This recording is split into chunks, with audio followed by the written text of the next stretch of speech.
এয়া খাবৰ কাৰণে মাছৰুম ৰেডি।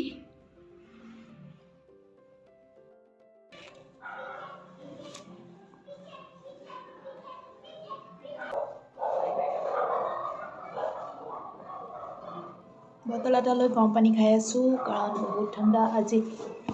ৰ'দটো দিছে আকৌ নোহোৱা হৈ গৈছে, কুঁৱলীও পৰি আছে। তো মই একদম এতিয়াই টুপিচটো পিন্ধি ৰেডি। মই এখন ফাৰ্ষ্ট ফলটো কৰি আছোঁ। ইয়াৰ চাদৰখন অলৰেডি বনোৱা হ'ল, মই কৈছোঁৱেই।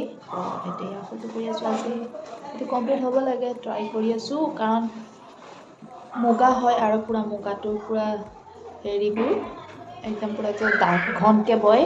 তো ইয়াত মানে বেছি মোবাইলে প্ৰব্লেম হৈছে।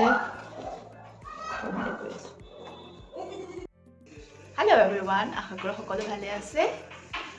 তো আজি ভাবিছোঁ আপোনালোকক মাছৰুমৰ এটা ফ্ৰাই ৰেচিপি দেখুৱাম। সেইদিনাখনো এটা দিছিলোঁ। তো আজি ইয়াৰ লোকেল মাছৰুমটোৰ ফ্ৰাই ৰেচিপি এটা দিম। বহুত টেষ্টি, এবাৰ ট্ৰাই কৰি চাব।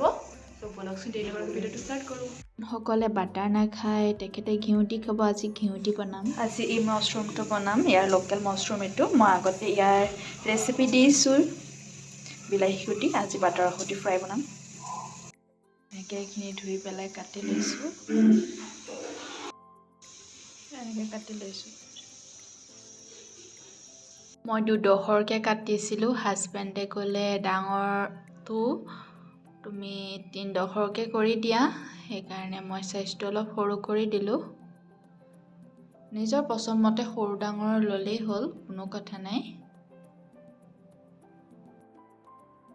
আজি ঘি দি বনাইছোঁ। 2 চামুচ ঘিউ দিছোঁ। তাতে জলকীয়াকেইটা ফাৰ্ষ্টতে ভাজি লৈছোঁ। অলপ ৰঙচুৱা হোৱাৰ পিছত মাছৰুমখিনি দি দিছোঁ। মাছৰুমখিনি দি অলপ টাইম ভাজি ল'ম। এতিয়া সোৱাদ অনুসৰি অকণমান নিমখ দিম। অনুসৰি নিমখ দিছোঁ।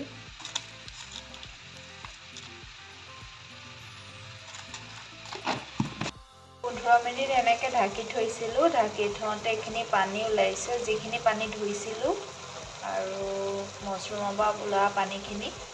এতিয়া অলপ টাইম পানীখিনি শুকাব দিম। পানীখিনি শুকোৱাৰ পিছত মই ইয়াত 1 চামুচ বাটাৰ দিম। বাটাৰ দিলে ইয়াৰ ফ্লেভাৰটো বহুত ধুনীয়া আহে। বাটাৰৰ জোখ বুলি ক'বলৈ গ'লে এই 10 টকীয়া যোনটো পেকেট পায় সেইটো এটা পেকেট দি দিছোঁ। এতিয়া প্ৰায় শুকাই গ'ল, বাটাৰখিনিও দি দিলোঁ। এতিয়া 4 পিঞ্চ ক'লা জালুকৰ গুড়ি স্প্ৰিংকল কৰি দিছোঁ। ইয়াত জালুকটো স্কিপ নকৰিব, জালুকটো আৰু বাটাৰটো ইয়াৰ মেইন হয়। তো একদম স্কিপ নকৰিব আৰু এবাৰ ঘৰত বনাই খাব। জালুকখিনি দিয়াৰ পিছত মই গেছৰ ষ্ট'ভটো বন্ধ কৰি এবাৰ লৰাই দি ঢাকনা মাৰি থৈ দিম। তো এতিয়া খাবৰ কাৰণে আমাৰ মাছৰুম ৰেডি।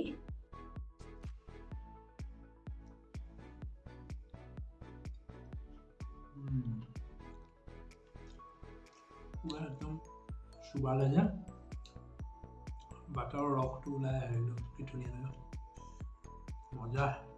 আপোনালোকেও ট্ৰাই কৰিব। আজি ভিডিঅ'টো ইমানতে শেষ কৰিছোঁ। ভিডিঅ'টো চোৱাৰ কাৰণে বহুত বহুত ধন্যবাদ। আপুনি যদি আমাৰ চেনেল নতুন আছে তেন্তে ছাবস্ক্ৰাইব কৰিব।